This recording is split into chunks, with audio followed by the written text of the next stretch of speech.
We are now approaching the most important phase of development so far, where we'll define how Hellblade will look, feel and play.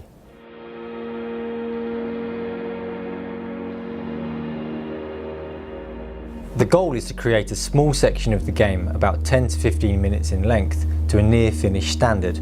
This is what we call a vertical slice, and it's something that we've done for all of our games, but this time the stakes are higher. The independent AAA model is an experiment to see if we can do a AAA quality game, but with an indie-sized team and budget. And the vertical slice was going to be a crucial test for this model.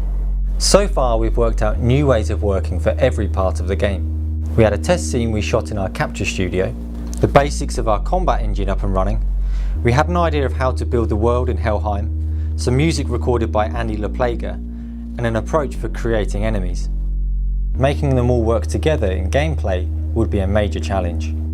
Dan started working on a new type of environment, a forest, set in the outskirts of Helheim. Balázs took the test scene that we shot in our last dev diary and placed it within this setting. And to fill out some of the story elements, we turned to Side UK in London. They helped us cast actors and record some dialogues for use in the vertical slice. Feel your way towards the source. With that, we started introducing some non-combat based gameplay into the level, based on our ideas for story and altered perception. We had a new character design which we modelled and textured and animated, and in tandem the coders and gameplay team were working on the AI systems to make sure that he's fun to play against. After 10 weeks of work we had a level in place that could be played from start to finish, but this is just the beginning of the process. It's very difficult to judge your own work. You're too close to the project, we're too biased to know whether what we create is going to work for other players. We have a small room set up in the studio equipped with a mic and a camera. A couple of people from another team were invited to play the game, while the Hellblade team sat in another room and watched. The session didn't go smooth. In fact, it was best described as a disaster. The combat was really messy and unclear in the new setting, and the AI was really frustrating for players.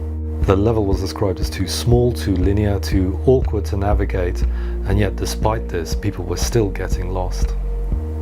Senua herself felt very flat and unconnected with the world, just not believable. The team were despondent as the reality of the session hit home. We'd failed to create the experience that we'd been looking for. But you have to start at rock bottom before you can even attempt to reach for the top. In my experience, it usually takes about 3 goes to make something work and 5 to make it good. The team gathered and made notes on issues and improvements that we wanted to make. We made a big list and got back to work. To fix the layout problems, we made the level a lot less linear, expanded it, opened it up, and dressed it so it helped guide the player without them really being aware of it. Jeff, our new character artist, joined at this point, and he started by creating a new enemy variant to add more diversity to the combat. To make Senua feel more believable, we added a system of partial animation so that she could physically react and portray the mood that she's in. To make the combat feel very clear to the player, we animated all of the enemy attacks from scratch, and we also gave different visual and sound effects for every single type of attack in the game. 4 weeks later, we were pretty confident that we'd addressed most of the issues, so we ran another playtest. As we watched the playtest session, the game pretty quickly unraveled before our eyes.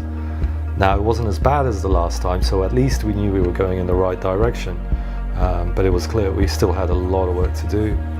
Sony at this point invited us to get the game into the hands of journalists at a pre-E3 event called Judges Day. The deadline for this meant that we only had 2 weeks to get the vertical slice into shape. And so we created another massive list, but with only 2 weeks left, it was looking pretty tight at this point. The initial vertical slice took 10 weeks to put together.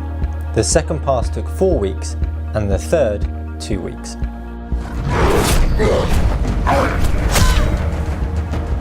What we've learned creating the vertical slice has given us confidence to face the next set of challenges in development. That's what the true value of the vertical slice is. It's not really necessarily the end result, but it is the setbacks, learning through repeated failure to find the heart of what you're searching for.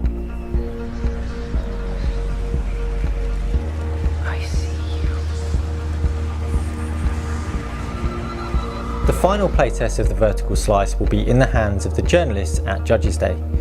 We'll be presenting the game behind closed doors, and we'll find out if our work has paid off. Regardless, we'll be sharing the highlights of the vertical slice before E3.